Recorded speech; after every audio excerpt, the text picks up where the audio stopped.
is my absolute favorite time of year, a time I look forward to the most, so I wanted to share some of the ways I prepare for autumn.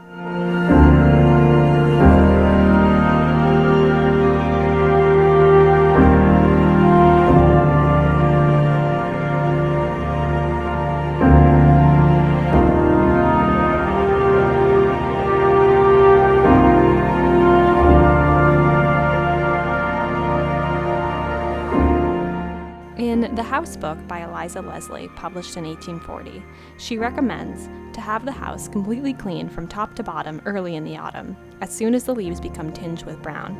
I like to treat the coming of fall like the start of a new year, entering a season of harvest and hibernation by preparing a cozy and comfortable home.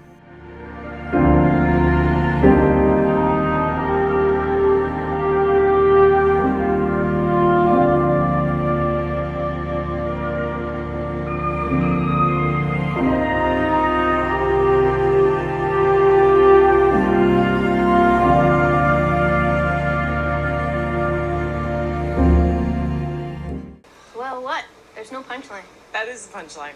How about that schnitzel? That's the punchline? Well, no, not when you say it like that. How am I supposed to say it? Like a punchline.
the season of harvest, so I wanted to try out some seasonal food storage. I work in colonial history, and something I think about all the time is how seasonally people used to live, and the structure it provided, and also how practical and creative people were because of it. I think seasonal living can sometimes lead to overconsumption, buying a bunch of new items at Target or hitting the latest sales, but what I like about seasonal living is the resourcefulness it requires, and the way it actually can favor reuse and adaptation.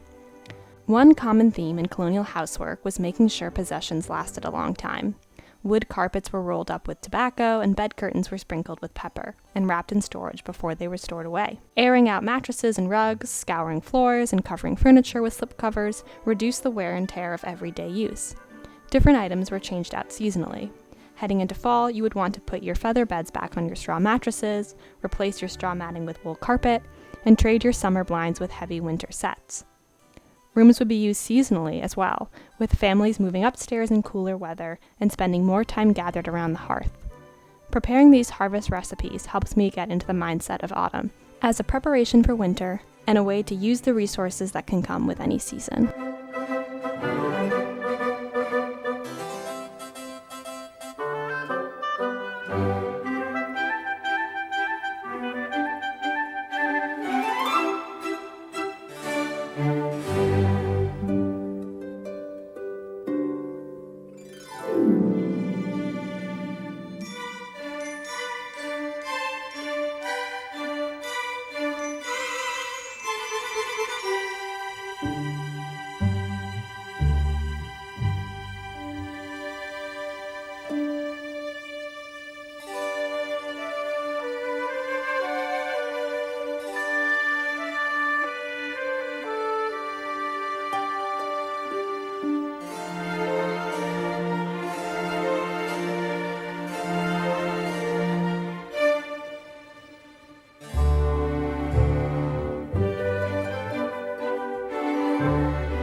So I thought I would share my fall movie watch list. I love watching things seasonally. It really just gets me into the mood of the season, and it's just a great way to transport yourself to different places. So these are my 12 picks for fall. I'll probably end up watching more, but these are the big 12 that are the most fall in my mind. Coraline. This is one of those classic movies that I've just never seen and have been meaning to for so long. I thought it was a Tim Burton movie up until I started recording this video, which I think is a common misconception. And honestly, I'm not the biggest animation fan, so I don't expect to love it, but who knows, maybe I will. I do like watching Charlie Brown and Wallace and Gromit this time of year, so it could get added to my very exclusive fall animation collection, and I have no idea what it's about, so I'm honestly excited. The Trouble with Harry. This is one of the few Hitchcocks I haven't seen. I know this isn't supposed to be one of his best, but it takes place in a sun-filled autumn, small Vermont countryside village, so I am gonna watch it and I'm probably going to enjoy it. Mid-century thrillers are one of my favorite fall genres. I think this is more of a black comedy, and I honestly haven't seen Hitchcock's movies that aren't true thrillers, so I'm excited to kind of see other sides of his work. This is also Shirley MacLaine's feature film debut, so I'm excited about that because I really like her in The Apartment. That's one of my favorite performances ever. The Sixth Sense. I don't love scary movies, as in I really, really don't like scary movies. As much as I love fall and Halloween, I have a pretty low tolerance for any kind of spooky thriller, but I'm trying to work through the classics that I think I can stomach, and this is one of them. I think it's supposed to be a little bit scary, but not crazy. It's probably the only M. Night Shyamalan movie I will ever watch, and I do feel I need to see at least one. I think I know the twist. I feel it's pretty famously spoiled, but I'm not entirely sure, so it'll still be suspenseful for me. And I honestly don't really mind ghosts and paranormal things because they're not real, so no need to worry about that. Ghost. I think this is a true not at all scary classic that I just need to check off the list. I like Patrick Swayze. I think he definitely has an appeal. And this is another movie that's iconic enough that I feel I'm already pretty familiar This one also might have a plot twist that I'm already aware of. I've definitely seen the pottery wheel scene. Like, it's just time that I watch the whole thing. Again, I'm not the biggest paranormal fan, but I feel like you need a little bit in October. It's just necessary. And I'm hoping this is very camp. I think it was fairly successful.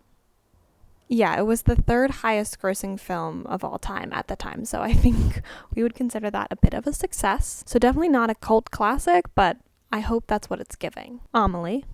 This is another movie that I see referenced and talked about all the time. I feel like this is the movie poster I have seen the most in my life for some reason. Like, it's just everywhere, but I have no idea what it's about.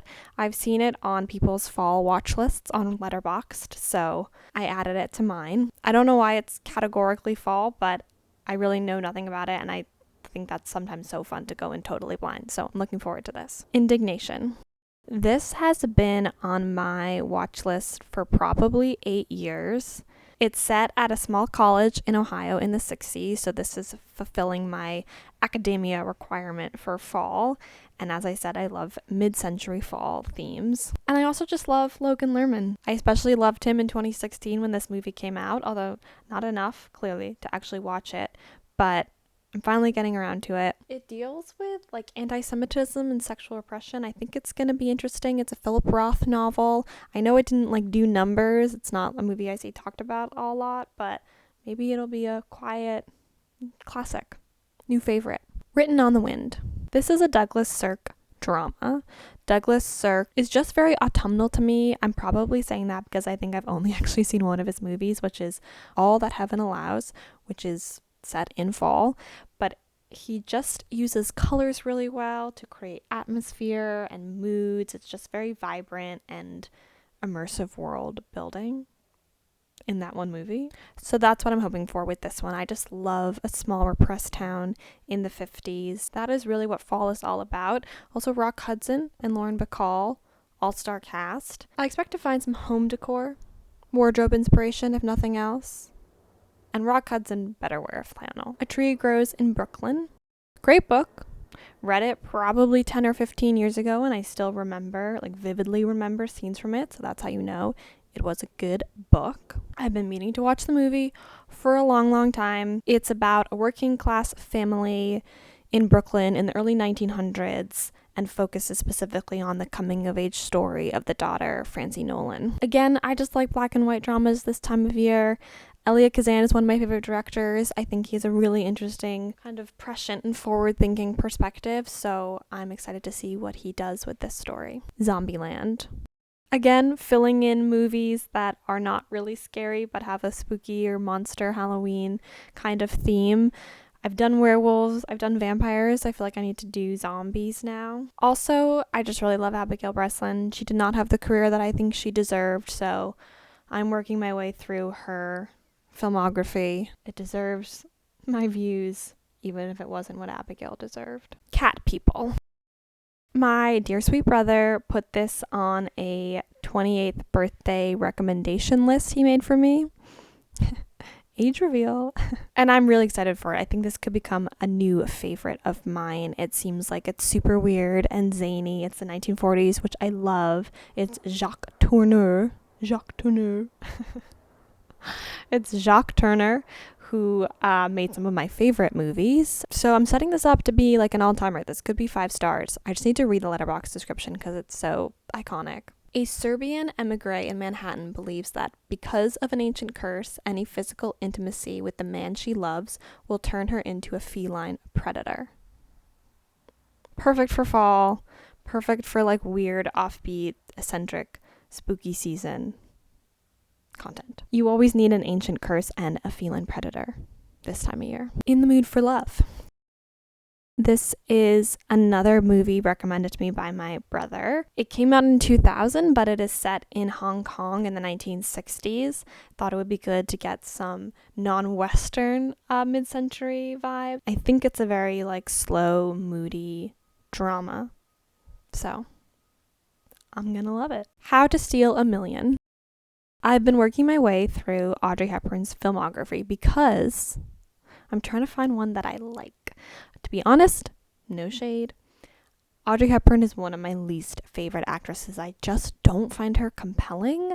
I think part of it is that she was almost always cast against men who were at least 50 years older than her, and I do think that's holding her back. However, Peter O'Toole is in this, and he's only 3 years older than her, which is truly unprecedented. I did not know that Audrey Hepburn ever played against somebody her age, so I'm kind of excited about this. Again, mid-century. It's like a forgery theft, so it's not super scary. I don't even know if it's really a mystery, but it just has those kinds of vibes. It's also William Wyler, great director. Again, hoping for at least some wardrobe inspo. Okay, now for books. I have 10 books on my fall reading list. I try to read one a week, generally. Fall is such a cozy reading season. I feel like I always get really excited about my reading lists in fall. The Dutch House, Anne Patchett? Anne has been on my reading list for a long time. She's been recommended to me a lot, so I feel like it's time to get around to reading one. And this one seemed like a good fall read. It's set at like a lavish estate and follows family turmoil over the course of 50 years, similar to the kinds of movies I like to watch this time of year. And it's been described as a modern fairy tale, so I'm very intrigued by this. I don't really know what to expect. And I just love moody, tumultuous relationships. And this I've seen on fall reading lists on Goodread, and it also was nominated for the Pulitzer Prize. So, can't miss. The Night Circus. I've seen this on my Instagram reels when people are recommending like cozy books to cuddle up with on a winter night. So I am expecting this to be super vibey and atmospheric, and I just want to be like fully transported and immersed. It is a fairy tale set in Victorian London, I think. And honestly, I read so much fantasy as a kid, and I really have struggled as an adult to continue to be into it. I read Spinning Silver and A Deadly Education last fall, winter, and I wasn't that into them. I didn't really like them, which I was really disappointed about. So I'm hoping this is like a gateway into a different type of fairy tale genre that will maybe get me back into it. Because it just hasn't been hitting the same as an adult, which what really does, but I want to feel that kind of magic again. The Picture of Dorian Gray. This has been on my reading list for a long time. Honestly, up until the last couple years, I didn't read much contemporary fiction. I mostly read 19th century literature, so I feel like this is going back to my roots. Normally it's about women though, so I'm kind of weird. So crazy, I'm gonna read about a man. So yeah, this is just more my kind of book.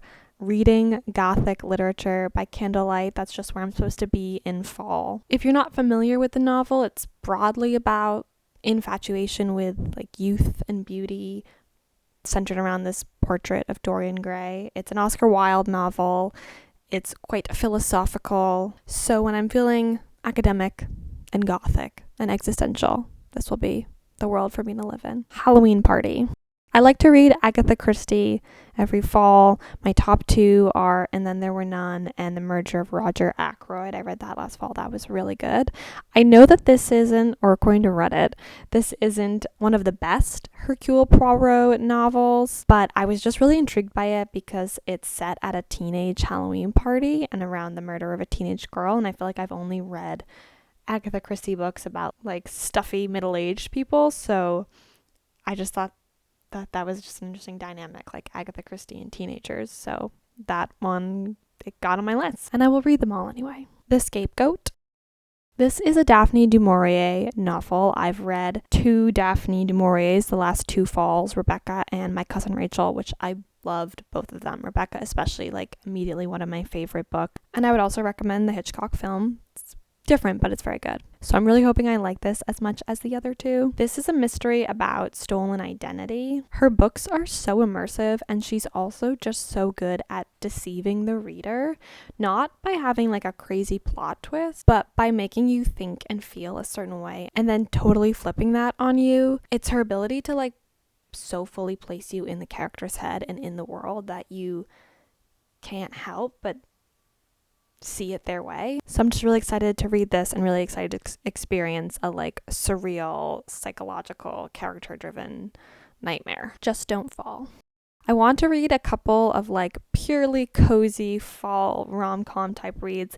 This is one I found. It's a fake dating hockey rom-com. It's #1 in the Sweater Weather series, and it's set in Harvest Hollow, so it's gonna be delightful. I think this might be a little bit saccharine for me, but I won't not like it. But I will be rolling my eyes the whole time, but I'll like it. A Pumpkin and a Patch.